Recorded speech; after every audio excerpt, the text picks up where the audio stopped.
안녕하세요. 뉴프론트의 성도 여러분, 또 온라인으로 함께 하시는 성도 여러분 환영합니다. 이 시간 함께 찬양하시며 기도를 시작하겠습니다.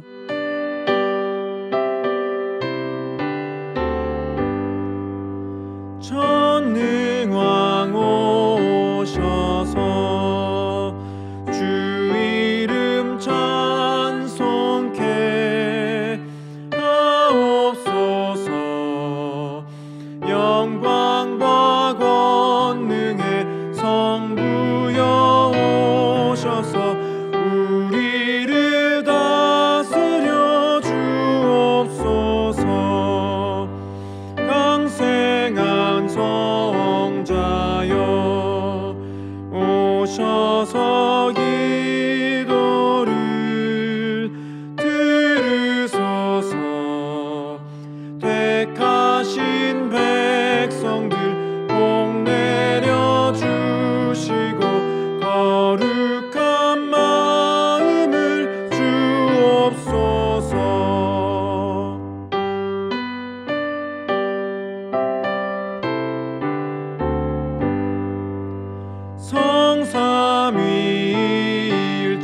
성삼위일체께 한없는 찬송을 드립니다.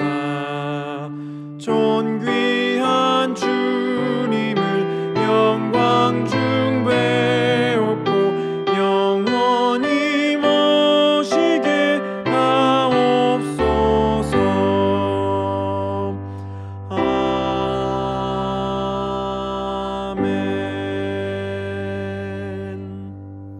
아멘. 오늘 우리에게 주신 하나님의 말씀은 여호수아서 9장 1절부터 15절 말씀입니다. 함께 봉독하도록 하겠습니다.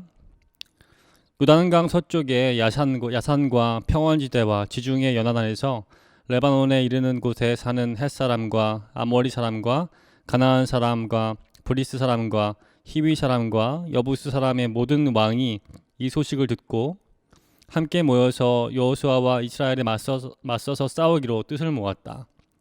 히비 사람인 기브온 주민들은 여호수아라는 사람이 여리고 성과 아이 성에서 한 일을 듣고서 여호수아를 속이기로 결정하였다. 그들은 낡은 부대와 헤어지고 터져서 기운 가죽 포도주 부대를 나귀에 싣고서 외모를 사절단처럼 꾸미고 길을 떠났다.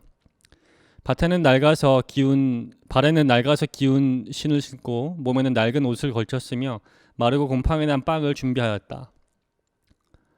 그들은 길갈진에 있는 여호수아에게 와서 그와 이스라엘 사람들에게 말하였다. 우리는 먼 곳에서 왔습니다. 이제 우리와 조약을 맺어 주십시오. 이스라엘 사람이 이 히위 사람들에게 말하였다. 당신들은 우리 근처에 사는 듯한데 어떻게 우리가 당신들과 조약을 맺을 수 있겠소? 그들이 여호수아에게 말하였다. 우리를 종으로 삼아 주십시오. 여호수아가 그들에게 물었다. 당신들은 누구이며 어디에서 왔소? 그들이 여호수아에게 대답하였다. 종들은 주 하나님의 명성을 듣고서 아주 먼 곳에서 왔습니다.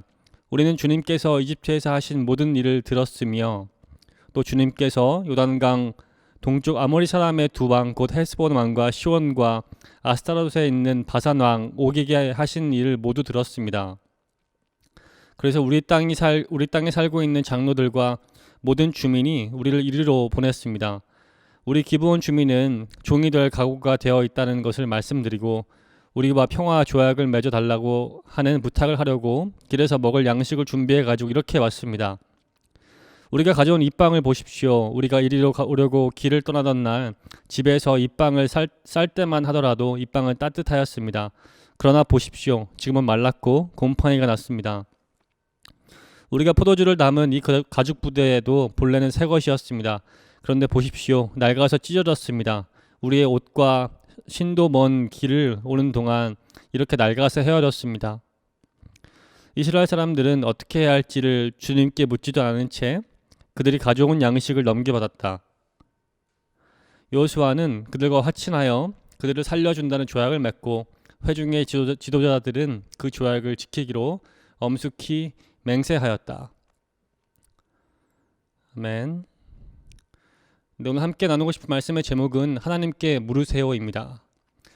이번 주간 묵상하는 여호수아서 9장과 10장은 여리고성과 아이성을 정복한 이스라엘의 본격적인 가나안 정복 전쟁의 이야기를 담고 있습니다.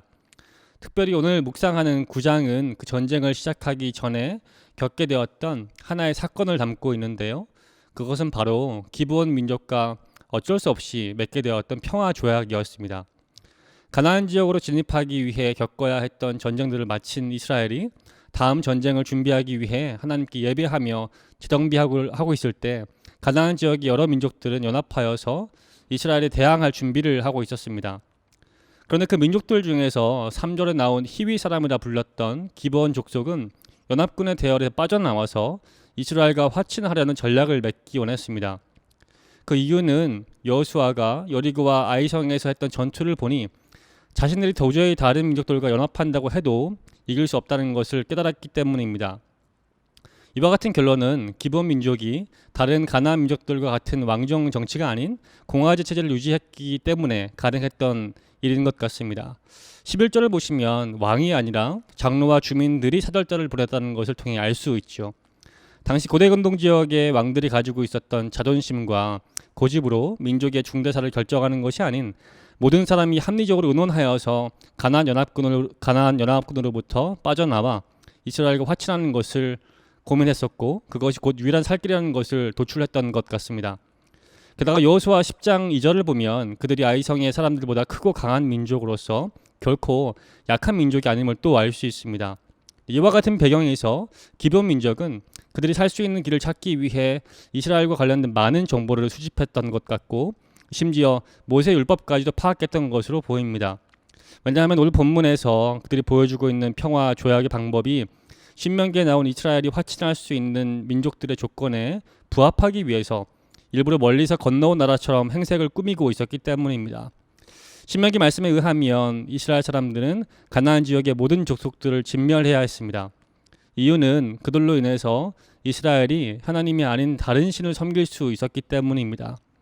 그런데 신명기 20장을 보면 가나안 족속이 아닌 멀리 있는 족속과는 이스라엘이 평화 조약을 맺어도 된다고 좋다고 기록하고 있습니다. 기브온 족속은 본래 진멸당해야 하는 가나안 민족에 포함되어 있었습니다. 하지만 그들은 신명기 말씀을 이용하여서 이스라엘이 평화 조약을 맺을 수 있는 먼 민족으로 자신들을 꾸미고 있었습니다. 그렇기 때문에 그들은 자신들이 멀리서 왔다는 것을 강조하면서 이스라엘에게 화친하자고 평화를 맺자고 다가간 것이었죠. 이스라엘 사람들은 처음에 그들을 의심했지만 대화를 이어가 나갈수록 그들이 보여주는 겉모습과 심지어 여호와 하나님께서 이스라엘에게 어떻게 행하신 일들까지 나눔으로써 그들이 믿게 되었습니다. 결국 이스라엘은 그들이 제시하는 평화 조약을 받아들였고 최종적으로 여호수아가 서명을 하게 되었습니다. 이스라엘의 이러한 모습은 향후 가나안 지역을 정복해야 하는 자신들에게 큰 걸림돌이 됩니다. 기브온 민족이 이스라엘이 진멸해야 하는 대상에서 이제 보호해야 하는 대상으로 바뀌었기 때문입니다. 가나안 지역은 모세 율법대로 모든 족속이 진멸당해야 했지만 오늘 이 사건으로 결국 그 말씀은 온전히 이행되지 못했습니다. 여호수아를 비롯한 이스라엘의 이러한 실수는 여러 가지 이유가 있을 수 있겠지만 오늘 본문은 그중 가장 확실한 한 가지 이유를 14절 통해서 알려줍니다. 그것은 바로 그들이 어떻게 해야 할지 하나님께 묻지 않았다는 것입니다. 여호수아는 그의 삶에서 두 번의 큰 실수를 하는데 한 번은 바로 앞전에 아이성 전투였고 두 번째는 바로 오늘 이 사건입니다. 여호수아는 두 사건 모두 하나님께 물어보지 않고 단독적으로 판단하여서 행동하다가 실수를 범합니다. 그런데 그의 이러한 행동의 배경에는 한 가지 공통점이 있습니다. 그것은 바로 두 사건 모두 전쟁에서 승리를 경험한 직후였다는 사실입니다. 승리를 경험하여 그 기쁨 속에 머물러 있을 때 여호수아는 하나님께 묻지 않았었습니다. 여호수아 이러한 모습은 오늘을 살아가는 우리에게도 동일한 질문을 던지는 것 같습니다. 우리의 삶이 잘 되어가는 것처럼 느낄 때 또는 잘 되어간다고 착각할 때 우리는 과연 하나님께 어떻게 대하고 살아가고 있습니까? 우리는 과연 그때 하나님께 기도하고 있는가라는 질문을 오늘 본문은 하고 있습니다. 그래서 우리의 삶이 과연 삶이 평탄할 때 우리는 얼마나 하나님을 찾고 또 질문하며 기도하며 살아가야 되는 건가를 질문하고 있습니다. 오늘 말씀은 하나님께 돌아가 인생의 중요한 것에 대하여 질문하지 않고 단독적으로 행동할 때 어떠한 결과가 뒤따를 수 있는지 가르치고 있습니다. 사랑하는 성도 여러분, 우리의 삶이 평탄히 성공의 가도로 가고 있는 것을 느낄 때 하나님을 기억합시다. 우리가 조금 은혜 얻었다고, 우리가 조금 컸다고 나 중심적으로 살아가지 말고 하나님 중심적으로 다시 살아가십시다. 그래서 하나님께 나아가 질문하고 기도하며 천천히 한 걸음 한 걸음씩 주님을 위해 살아갑시다. 우리를 위해 죽으시고 부활하신 예수님께서도 이러한 기도의 삶을 살지 않으셨습니까? 그런데 우리라고 별 수 있겠습니까? 우리가 그분의 진정한 제자라면 우리의 조급함을 주님께 맡겨드리고 성령께서 우리를 인도하시도록 주님께 물어보는 삶을 함께 살았으면 좋겠습니다. 새롭게 시작하는 이번 7월 하나님께 돌아가 그분께 물어보고 그분의 말씀으로 응답받는 귀한 삶 사시는 저와 여러분 되시기를 주님의 귀한 이름으로 축원합니다. 이 시간 함께 세 가지 놓고 기도했으면 좋겠습니다. 먼저 첫 번째 기도 제목 읽고 기도하시겠습니다. 우리 삶의 모습과 상관없이 우리의 주인 되심으로 우리를 이끄시는 하나님이 계시다는 것을 기억하길 원합니다. 늘 우리를 위해 신실함을 베푸시고 늘 우리를 기다리시는 하나님 아버지께 돌아갈 수 있도록 우리의 마음을 고쳐주옵소서. 첫 번째 기도 제목 가지고 함께 이 시간 주님께 나아가도록 하겠습니다. 기도하겠습니다.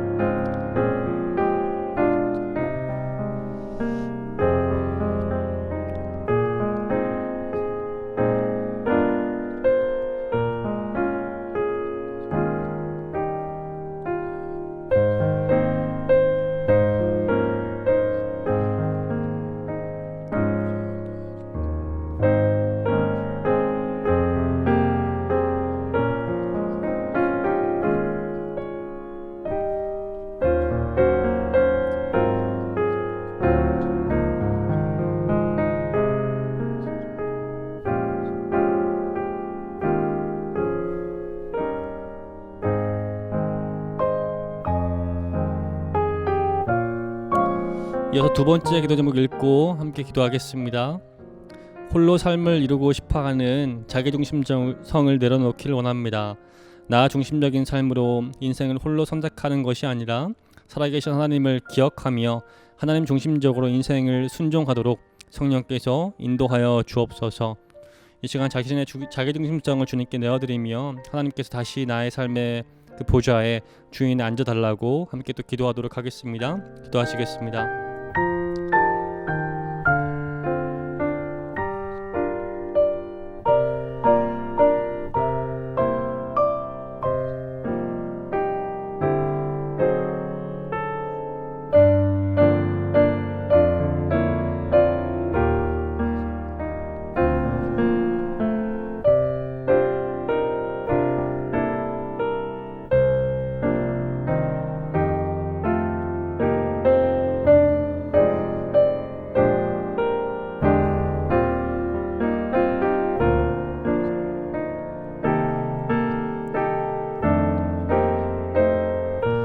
마지막 세 번째 기도 제목입니다. 많은 교회의 리더들이 하나님께 물어보는 기도를 회복하길 원합니다. 우리 뉴프론티어 교회를 비롯한 이 땅의 많은 교회들이 하나님께 질문하고 말씀으로 응답받는 기도의 모습을 회복할 수 있도록 도와주시옵소서. 이 시간 저희 교회를 위해 또 이 땅에 있는 많은 교회를 위해 함께 중보하며 우리가 주님께 물어보는 기도를 회복할 수 있게 도와달라고 또 기도하도록 하겠습니다. 기도하겠습니다.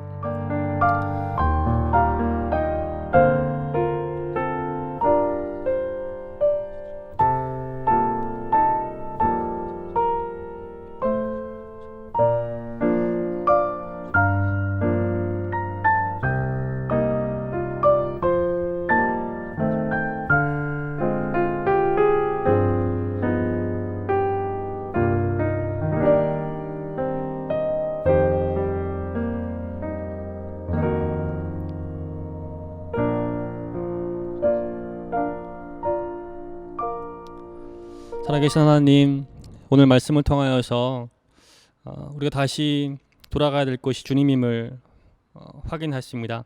하나님, 저희 각자가 조금 은혜 받았다고 또 지금 삶이 평탄한 것 같이 느껴져서 하나님께 더 이상 묻지 않고 그냥 혼자 결정하며 살아가고자 하는 마음이 있음을 주님 앞에 또 고백하고 또 회개합니다.